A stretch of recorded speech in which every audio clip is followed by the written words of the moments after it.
Shalom Israel, Yahal Bashem Yahshai Brakatham, Yahal Shema Atham Bashem Yahshai.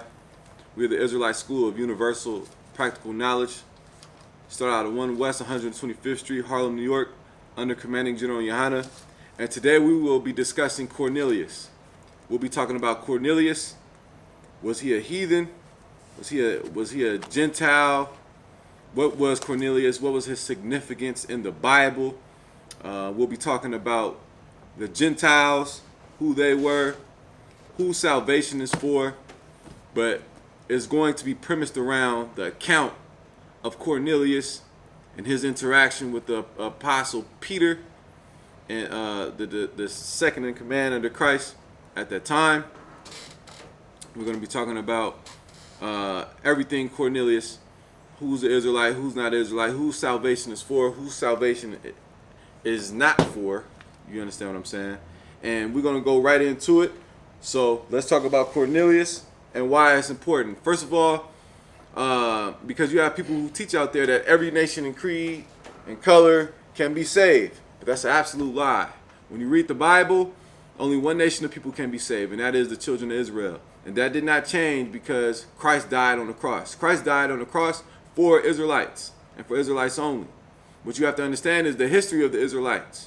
You have to understand that there was a split in the kingdom, and that the Most High at one point looked at us as two separate nations. That's in Ezekiel, the 37th chapter. He said, no longer will there be called two nations, but I will make them one. That was the significance of the vision that Ezekiel received in Ezekiel, the 37th chapter. He said, make them one stick. You understand? So what we're going to do is explain Cornelius. Let me get Acts 10 and 45.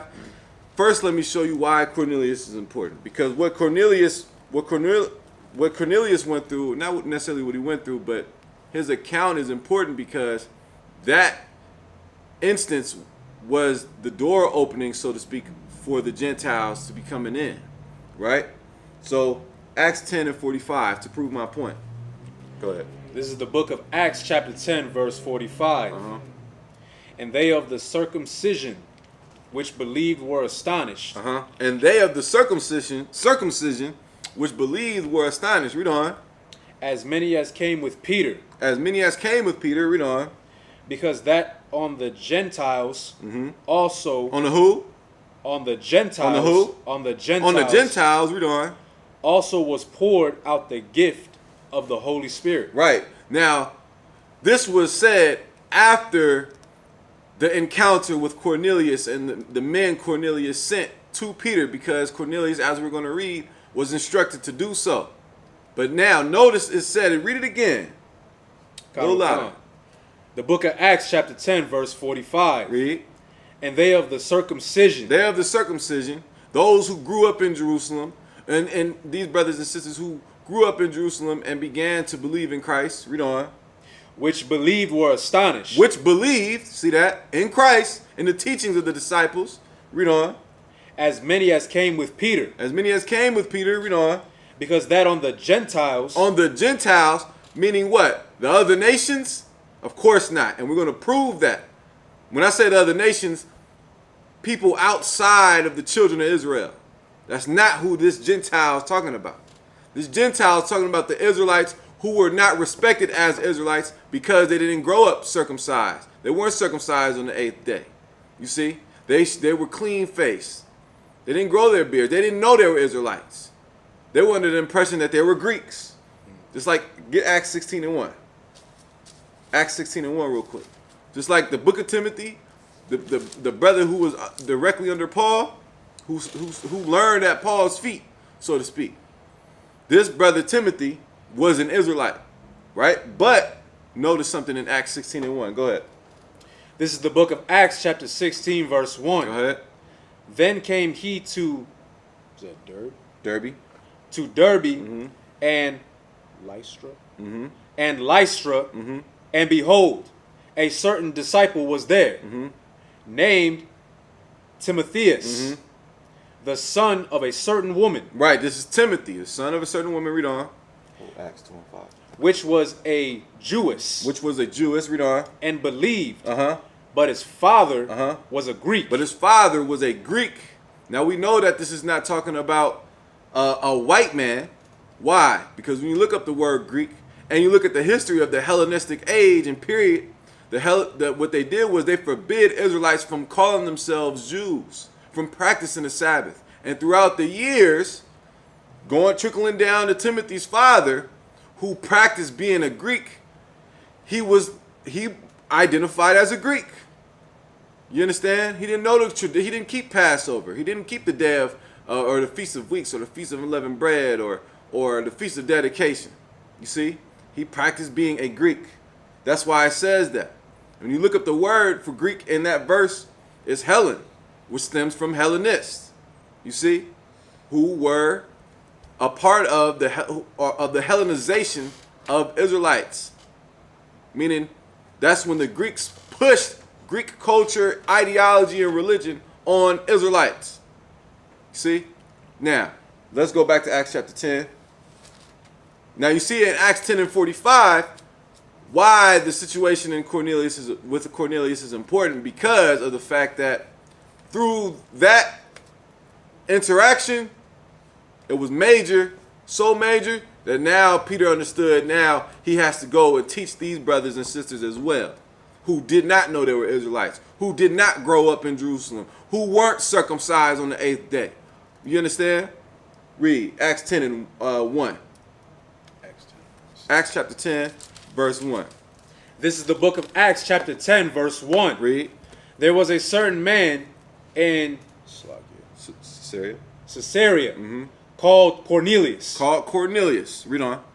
A centurion of the band called the Italian band. Right. A centurion, right, of the band called the Italian band. Get the definition for centurion for the people.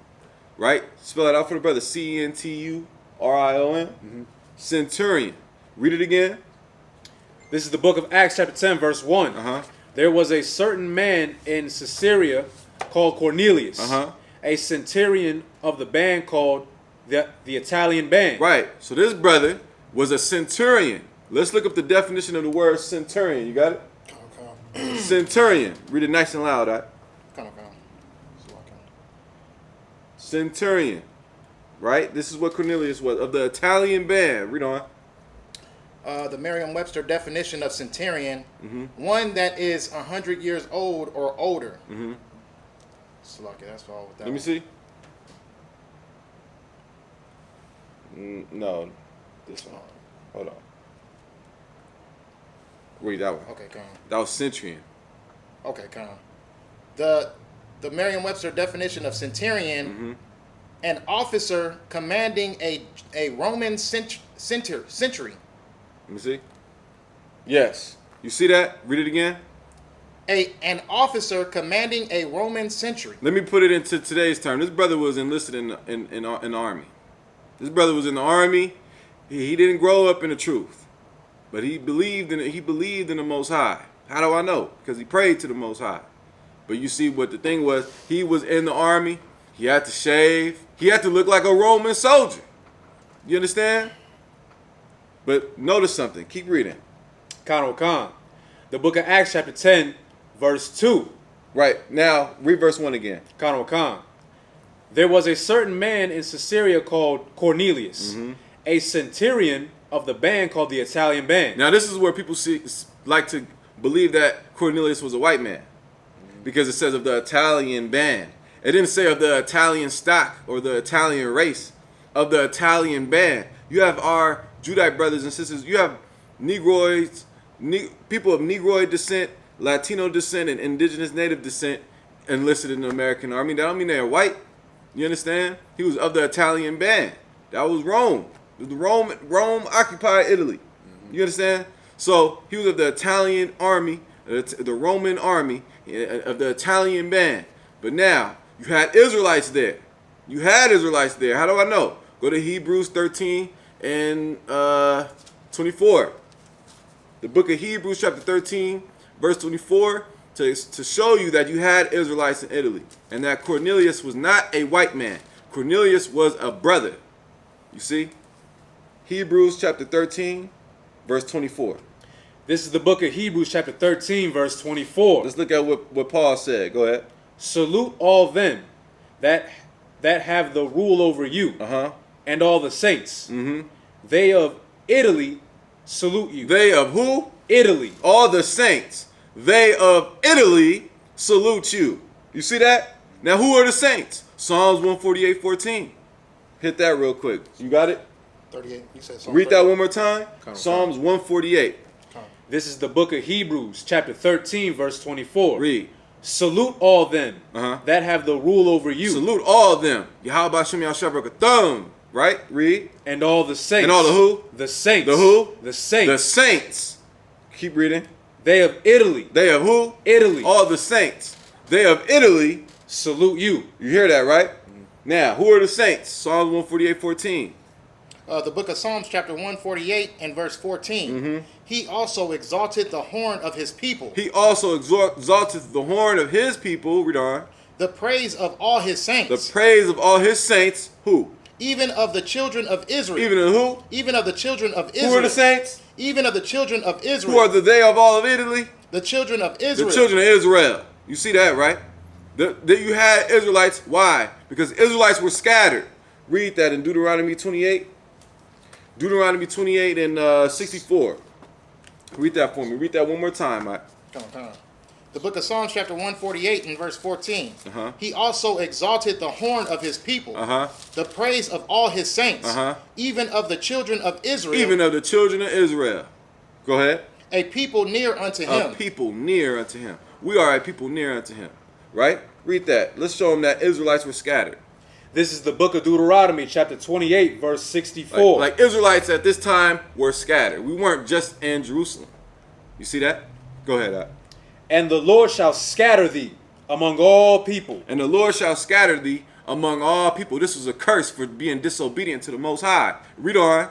From the one end of the earth. From the one end of the earth. Even unto the other. Even unto the other. From Israel to the west coast of Africa to Italy. Israelites was everywhere. Read on. And there thou shalt serve other gods. And there thou shalt serve other gods. And this is why Peter and Cornelius had to meet. Because before this, Israelites who knew they were Israelites, looked at the Israelites who didn't know they were Israelites as heathens. They looked at them as Gentiles. Which is why Paul said there's neither Jew nor Greek. Because they're the same. Why? Because even though they don't know, and because y'all still the same, y'all still Israelites. That's why Paul's saying that. Not because, white people, and no, that's not what it's talking about. Right? So, is that it on that? There's a little more, sir. Go ahead. Which neither thou nor thy fathers have known. And that's exactly what Israelites who practice being Greek did. They worshiped Zeus. They worshiped Diana. They worship. You read the book of Acts. It explains it, right? So now from there, let's go back to Acts chapter 10, verse 2. Let's go to Acts chapter 10, and so we could furthermore explain the importance and relevance to of Cornelius and what he has to do with the Gentiles. Acts chapter 10, verse 2. This is the book of Acts chapter 10, verse 2. Acts 2 and 5. A devout man. A devout man. Cornelius was a devout man. Right? Who can be the devout people? Give me Acts 2 and 5. The book of Acts chapter 2 and verse 5. Read. And there were dwelling at Jerusalem Jews. Who? There were dwelling at Jerusalem Jews. Read. Devout men. Devout men. Which would mean that Cornelius had to be Israelite. Because if you're not Israelite, you cannot be devout. You see? Keep reading. Acts 10 and 2. A devout man. Read. And one that feared God. And one that feared the Most High. Read on. With all his house. With all his house. Read on. Which gave much alms to the people. And prayed to God always. Right. Read on. Verse 3. He saw in a vision, evidently about the 9th hour of the day, an angel of God coming into him. Keep going. And saying unto him. What did he say to Cornelius? Cornelius. Read. Verse 4. And when he looked on him, he was afraid and said, What is it, Lord? And he said unto him, Thy prayers and thine alms are come up from a memorial before God. Keep reading. Keep going. Verse 5. And now send men to Joppa and call for one Simon, whose surname is Peter. Now, Cornelius received a vision where he was instructed to send some men at Joppa to meet up with a man by the name of Peter, who just so happens to be the man in charge since Christ left. You see that? Now from Acts 10 and 5, I want you to read Acts chapter 10, verse 9. The book of Acts chapter 10, verse 9. On the morrow, as they went on their journey and drew nigh unto the city, right? Peter went up upon the housetop to pray about the 6th hour. Right. Go ahead. Verse 10. And he became very hungry. Right. And would have eaten. Right. But while they made ready, he fell into a trance. Right. Peter fell into a trance. Read on. Verse 11. While he was hungry. Read on. And saw heaven open. And he saw heaven open in this vision. Read on. And a certain vessel descending unto him. And a certain vessel descending unto him. Read on. As it had been a great sheet knit at the four corners. At the what? As it had been a great sheet knit at the four corners. At the notice. Come on. At the four corners. Read on. And let down to the earth. And let down to the earth. Read on. Verse 12. Wherein were all manner of four-footed beasts of the earth. Right. And wild beasts. And wild beasts. And creeping things. So on this sheet, right, was all beasts, clean and unclean. Pigs, right? Chicken. Not saying it was clean and unclean beasts. What's some other ones? You know, unclean animals, things that Israelites were forbidden to eat in Leviticus the 11th chapter, right? Ostriches, you see what I'm saying? Monkeys, whatever, right? Read. And creeping things. And creeping things. And fowls of the air. And fowls of the air. Read on. Verse 13. And there came a voice to him, Rise, Peter, kill and eat. Right. And Peter seeing this, and Peter was told to kill and eat. Let's look at the response of Peter. Read. Verse 14. But Peter said, Not so, Lord, for I have never eaten anything that is common or unclean. Right. I don't eat unclean things. I don't eat anything that the Most High said to not eat. Right? Read. And the voice spake unto him again the second time. What God hath cleansed, that call not thou common. Right. Keep reading. Verse 16. This was done thrice, and the vessel was received upon again into heaven. Right. Peter was told 3 times, rise, kill and eat. And then notice the angel said, which was the Most High who said it, but the angel is the messenger in the vision. Rise, Peter, kill and eat. Right? And then it says, Christ said, what God hath cleansed, call not thou common or unclean. You see that? But here's the thing. Peter himself didn't know what that vision was talking about. Go to Acts 10 and 19. Go to Acts 10 and 19. This is the book of Acts chapter 10 verse 19. While Peter thought on the vision, the Spirit said unto him. While Peter thought on the vision, let me see. Slag it. While Peter thought on the vision, Acts 10 and 17. Slag it. Go to Acts 10 and 17. Right? Verse 17. Now while Peter doubted in himself what this vision, with this vision which he had seen should mean. Right? So, because people think, oh, that means we can eat whatever we want. God has cleansed everything. That is not what that's talking about. Right. That has nothing to do with that. It has nothing to do with you not being able to let the pork go, letting swine go. That has nothing to do with that. Peter's vision has nothing to do with food on any level. You see?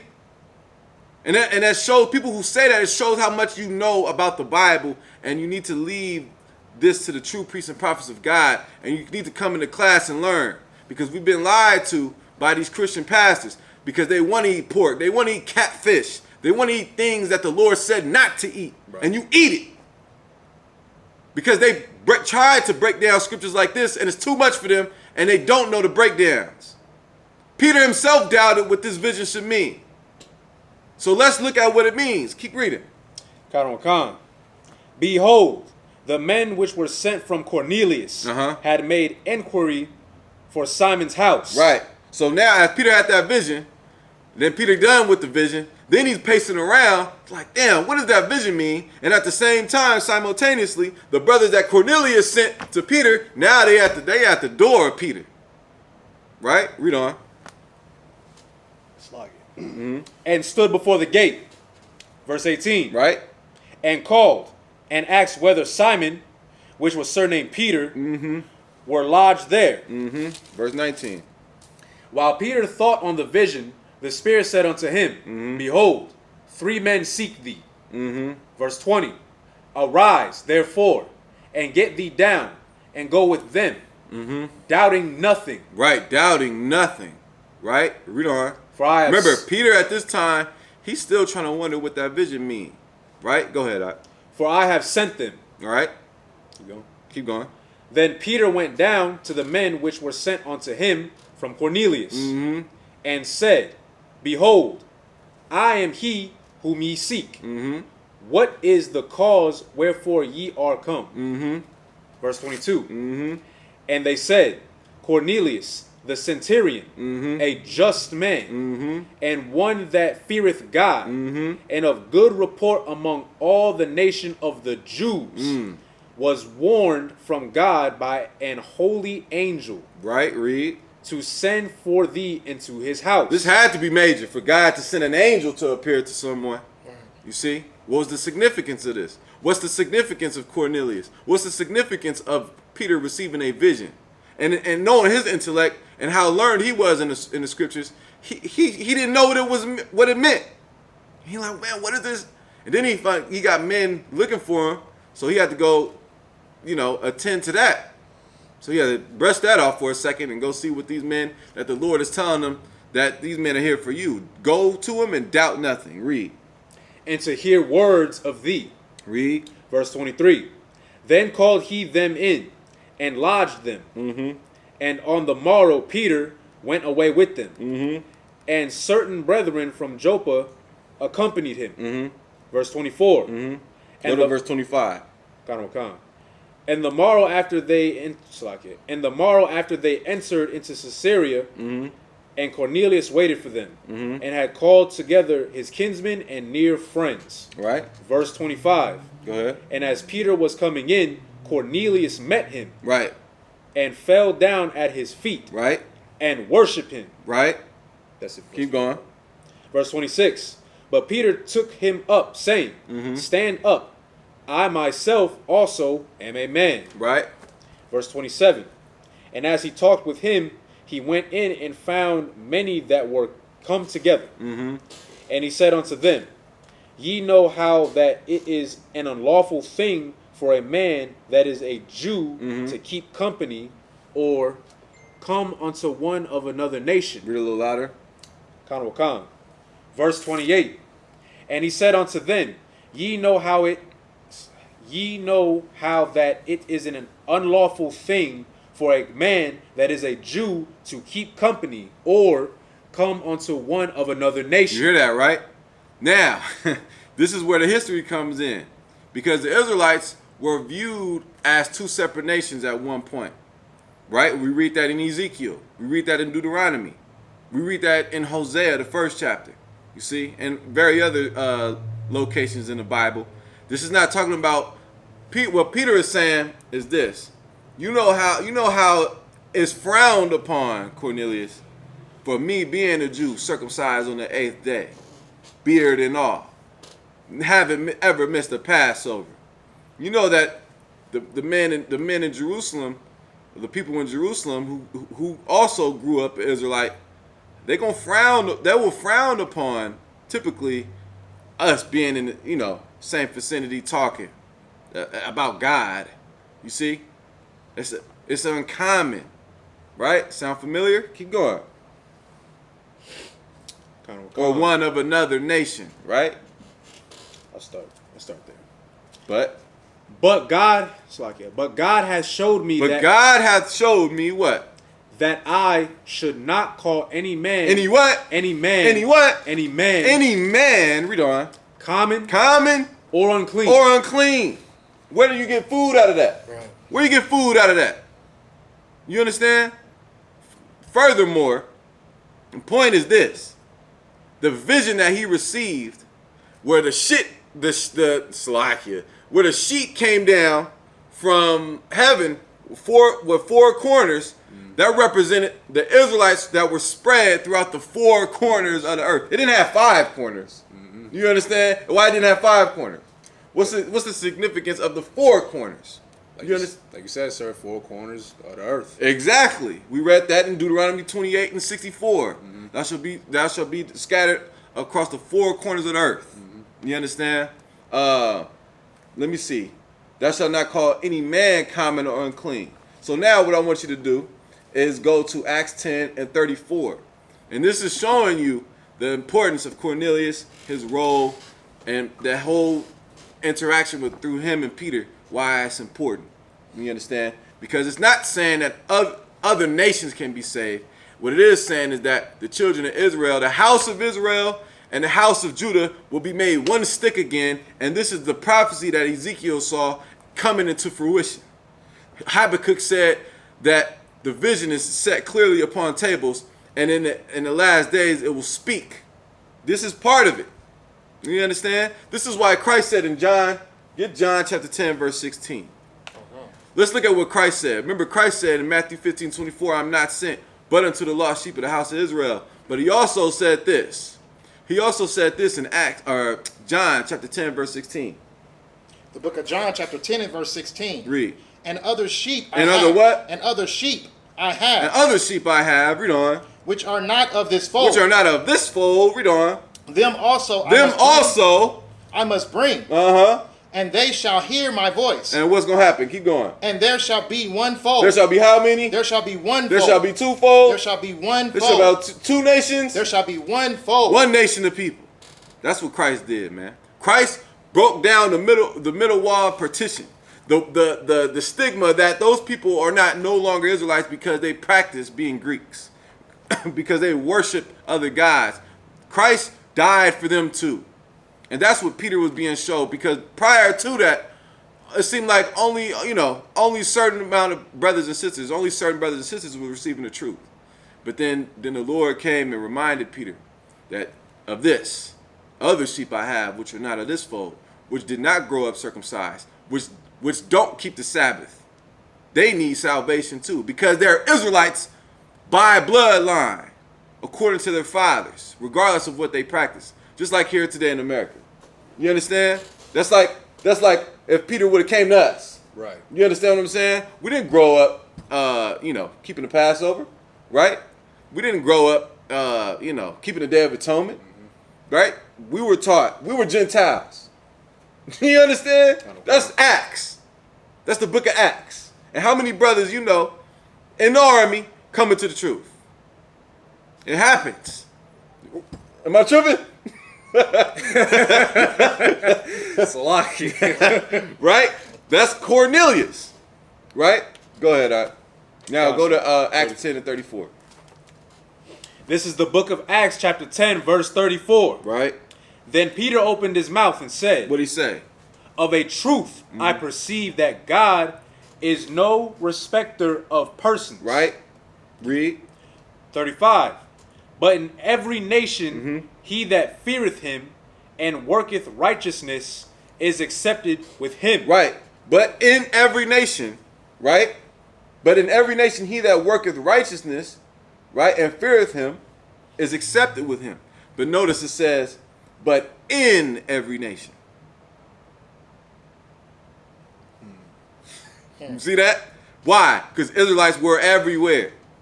We were scattered. It didn't say all nations. It says I got it. But in every nation, he that fear. But who is this talking about? Next verse. Verse 36. The word which God sent unto the children of Israel. Who? Israel. All nations? Israel. Moabites? Israel. Amalekites? Israel. Edomites? Israel. Hamites? Israel. Egyptians? Israel. You see that, right? You see that, right? That was for Israel to hear. Keep going. Preaching peace by Yahushua Mashiach. Uh-huh. He is Lord of all. He's Lord of all. Israelites. Now, go to James 1 and 1. James 1 and 1. Next book. Right after Hebrews. Right after Hebrews. But you see that, right? So you got to understand, when you read the history of Solomon and after him how the kingdom split, it went one half of the, not a little, I want to say like a third. Like 3 tribes went with Rehoboam, the son of Solomon. It was known as the house of Judah. Then Jeroboam was over the house of Ephraim, or the house of Israel, which was known as the northern kingdom. And you had the southern kingdom, and there was a split in Israel. That's Israelite 101, History 101. You understand? Those are the basics you have to understand the book of Acts. To understand why Peter and the disciples, we're going to get that. James 1 and 1, and then go ahead. This is the book of James, chapter 1, verse 1. Second Ezra 3. James, a servant of God. James, a servant of God. Read on. And of the Lord, Yahushua Mashiach. Read. To the 12 tribes. To the 12 tribes, what? Which are scattered. Which are who? Scattered. Which are what? Scattered. Which are scattered. Abroad. You hear that, right? What? Greeting. You see that? James, a servant of God and of the Lord Jesus Christ, Yahushua Mashiach. To the 12 tribes which are scattered abroad. That's what that 4 cornered sheet represented. You see? From there, I'll get one more, right? Go to Revelation 7. No. Go to Acts chapter 2, verse 5 again. Acts 2. Right? Let me show you this. Let me show you that these people in the book of Acts, these people that Paul referred to as Gentiles, these people that Paul referred to as Greeks, were Israelites. Okay. Not heathens. They were Israelites who didn't know they were Israelites, who were being taught they were Israelites. Plain and simple. Right? Acts 2 and 5. The book of Acts chapter 2, verse 5. This is during the time of the Feast of Weeks, or Pentecost. Right? Go ahead. And there were dwelling at Jerusalem Jews, devout men, out of every nation under heaven. Verse 6. Now when this was noised abroad, the multitude came together and were confounded, because that every man heard them speak in his own language. Right. Verse 7. And they were all amazed. Right. The disciples, remember the Spirit of the Lord allowed the disciples who were trying to teach these brothers in these different locations. And you had a central location where people from different areas, we ain't going to say who they were yet. They grew up in Media. They grew up in Mesopotamia and where they learned different ideologies, religions, and languages. But the disciples on the sudden was able to speak to them in tongues. Not that's not in tongues. Right? Tongue in the Bible can be synonymous with language. Right? Read. Verse 7.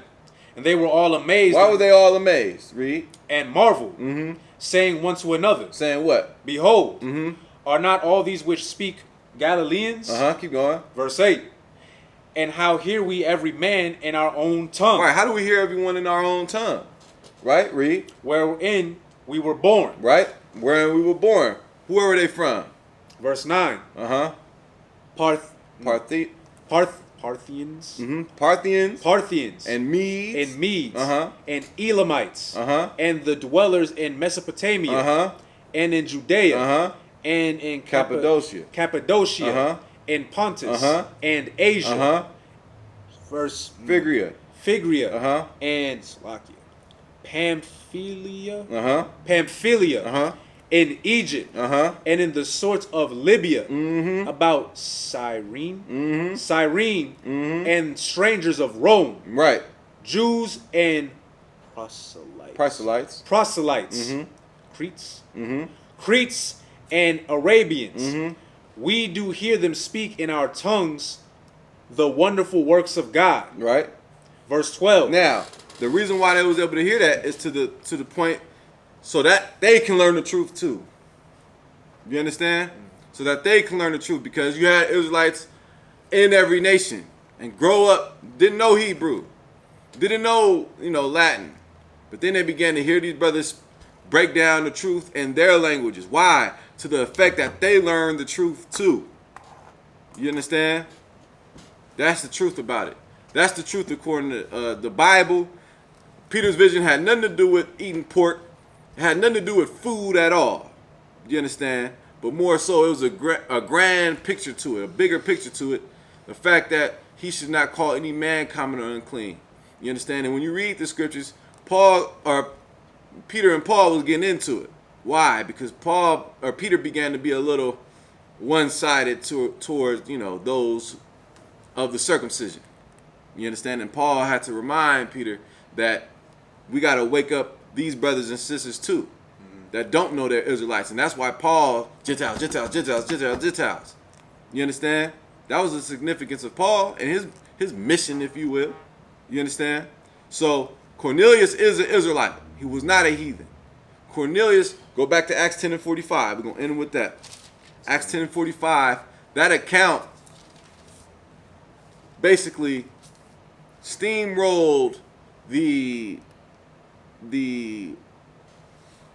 brothers and sisters, the brothers in the truth, to start pushing to get the Israelites who didn't know they were Israelites, to start teaching them the truth, start teaching them to grow their beards, to stop worshiping other gods, to worship the only God, the God of Israel, the God of Abraham, Isaac, and Jacob. Right? Go ahead. This is the book of Acts chapter 10, verse 45.